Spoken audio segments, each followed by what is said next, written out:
ప్రపంచం ఇంత ముందుకు వెళ్తున్నా కూడా మోసాలు మాత్రం ఆగట్లేదు.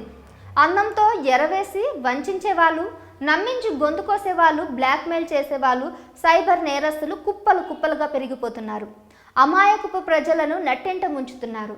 వీరి దారుణాలకు అడ్డు అదుపు లేకుండా పోయింది. అసలు ఎవరిని నమ్మాలో ఎవరిని నమ్మకూడదో అన్న అర్థం కాని పరిస్థితిలో మనం బతుకుతున్నాం. తాజాగా ఇంకో మోసం వెలుగులోకి వచ్చింది. విశాఖలో ఓ కిలాడి లేడీ వ్యవహారం సంచలనం సృష్టించింది. తన అందాలను ఎరగా వేసి మగవాళ్ళని మత్తులోకి దించుతుంది.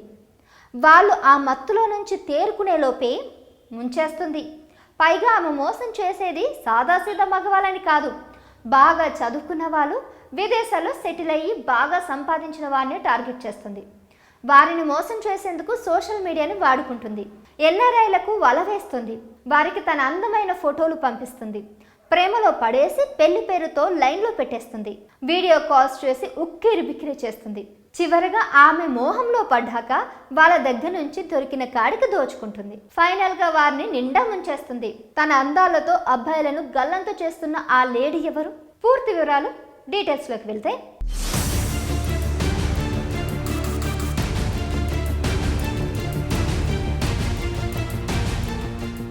ఆ అమ్మాయి పేరు జాయ్ జమీమా. అవును, ఆమె వైజాగ్లోని మురళీనగర్ ఎన్జీఓస్ కాలనీలో ఉంటుంది. ఇన్స్టాగ్రామ్లో ఓ ఎన్ఆర్ఐ యువకుడితో పరిచయం పెంచుకుంది. అతన్ని ప్రేమిస్తున్నట్టు మాయమాటలు చెప్పి అడ్డంగా ముంచేసింది. ఆమె మోసం నుంచి తేరుకున్న ఆ అబ్బాయి భీమిలి పోలీసులను ఆశ్రయించాడు. రంగంలోకి దిగిన పోలీసులకు దిమ్మ తిరిగి మైండ్ బ్లాక్ అయ్యే విషయాలు తెలిసాయి. వివరాలకు వెళితే, షీలానగర్కి చెందిన ఓ ఫ్యామిలీ కొంతకాలంగా అమెరికాలో ఉంటుంది. ఇన్స్టా ద్వారా వారి కుమారుడితో జాయ్ జమీమా పరిచయం పెంచుకుంది. అతని ద్వారా షీలానగర్లోని వారి ఇంటి అడ్రస్ తెలుసుకుంది. అతని తల్లిదండ్రులు షీలానగర్లో ఉన్నప్పుడు వారింటికి వెళ్ళేది. వారితో పరిచయం పెంచుకుంది. కొన్ని రోజుల పాటు మంచి అమ్మాయిగా నటించింది. మీ అబ్బాయి స్నేహితురాలనని వారితో బాగా కలిసిపోయింది.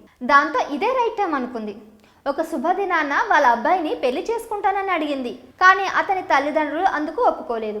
దాంతో ఆమె ఫస్ట్ ప్లాన్ ఫెయిల్ అయింది. అబ్బాయి వాళ్ళ ఫ్యామిలీ తర్వాత అమెరికా వెళ్ళిపోయారు. మళ్ళీ సెకండ్ ప్లాన్ వేసింది జమీమా. అమెరికాలో ఉంటున్న బాధిత యువకుడిని మాయ చేసి మళ్ళీ వైజాగ్కి రప్పించింది. డైరెక్ట్గా ఎయిర్పోర్ట్కి వచ్చి అతన్ని మురళీనగర్లోని తన ఇంటికి తీసుకుని వెళ్ళింది. తీసుకువెళ్ళి ఏం చేసిందో తెలుసా? తెలిస్తే ఖచ్చితంగా షాక్ అవుతారు. ఎస్, అతనికి మత్తు పదార్థాలు కలిపిన డ్రింక్స్ ఇచ్చి మత్తులోకి దింపింది. అతనిపై పర్ఫ్యూమ్ స్ప్రే చేస్తూ మైకంలో ఉన్నప్పుడు అతనికి దగ్గరయ్యి ఫోటోలను తీయించింది. వాటిని చూపించి ఆ యువకుడిని బెదిరించింది. పాపం ఆ బెదిరింపులకు భయపడి ఆ యువకుడు తనను పెళ్లి చేసుకుంటా అన్నాడు. తన తల్లిదండ్రులకు చెప్పి పెళ్లికి ఒప్పిస్తానని బ్రతిమాలాడు. అయినా కూడా జమీమా తగ్గలేదు. తన సహచరులతో కలిసి ఇంకా రెచ్చిపోయేది. ఈ క్రమంలో ఇటీవల భీమిలిలోని ఓ హోటల్లో నిశ్చితార్థం చేసుకుని యువకుడితో 5 లక్షల వరకు డబ్బుని ఖర్చు చేయించింది. అతన్ని ఫోన్ బ్లాక్ చేసి నిశ్చితార్థం, వారి దగ్గరైన ఫోటోలు చూపించి తన ఇంట్లో మళ్ళీ నిర్బంధించింది. తనను పెళ్లి చేసుకోకపోతే ఈ ఫోటోలతో పోలీస్ కేసులు పెడతా అన్నది. అమెరికా వెళ్లకుండా చేస్తానని బెదిరించింది. అతని వద్ద ఉన్న డబ్బులన్నీ కాజేసింది. ఆమె ఇంటి నుంచి అతను తప్పించుకునేందుకు ప్రయత్నించగా ఫ్రెండ్స్తో కలిసి కత్తితో చంపడానికి కూడా ప్రయత్నించింది. ఆమె ఫ్రెండ్స్ కూడా జమీమాను పెళ్లి చేసుకోకపోతే చంపేస్తామని భయపెట్టేవాళ్ళట.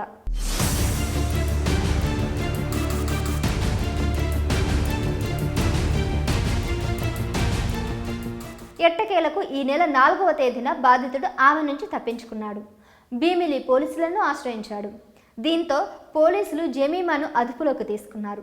ఆమె నుంచి ల్యాప్టాప్, ట్యాబ్, 3 ఫోన్లు, కారు కూడా సీజ్ చేశారు. శనివారం అరెస్ట్ చేసి రిమాండ్కు తరలించారు. గతంలో కూడా జమీమా ఆమె ఫ్రెండ్స్ ధనవంతుల అబ్బాయిలను టార్గెట్ చేసేవారు. వారిని ప్రేమ పేరుతో ట్రాప్ చేసి భారీగా డబ్బులు గుంజేవాళ్ళని విచారణలో తెలిసింది. జమీమా ఫ్రెండ్స్ పై కూడా చర్యలు తీసుకుంటామని పోలీసులు వెల్లడించారు. ఈ నేపథ్యంలో ఈ కేసుకు సంబంధించి కీలక విషయాలను విశాఖ పోలీస్ కమిషనర్ తెలిపారు. తెలుగు రాష్ట్రాల్లో ఇలాంటి బాధితులు ఉన్నారన్నారు. దీని వెనక ఓ ముఠానే ఉందని చెప్పారు. జమీమాకు ఆ ముఠానే శిక్షణ ఇచ్చిందని షాకింగ్ విషయాలు చెప్పారు. ఎలా ట్రాప్ చేయాలి, ఎవరిని ట్రాప్ చేయాలి, మత్తు ఎలా ఇవ్వాలి, వీడియోలు తీసి ఎలా బ్లాక్మెయిల్ చేయాలి, ఇవన్నీ కూడా ఆమెకు నేర్పించారట. అన్ని ఆధారాలను సేకరించి అందరినీ అరెస్ట్ చేస్తామని విశాఖ సిపి బాక్సి తెలిపారు. ఇది సంగతి. హనీ ట్రాప్లో పడి ఓ యువకుడు ఇలా ఇబ్బందులు పడ్డాడు. మరి ఈ విషయం గురించి మీరేమనుకుంటున్నారో కింద కామెంట్ రూపంలో తెలియజేయండి. మీరు కూడా చాలా జాగ్రత్త పడండి. ఒకవేళ అబ్బాయిలైనా అమ్మాయిలైనా హనీ ట్రాప్లో పడకుండా కేర్ తీసుకోండి.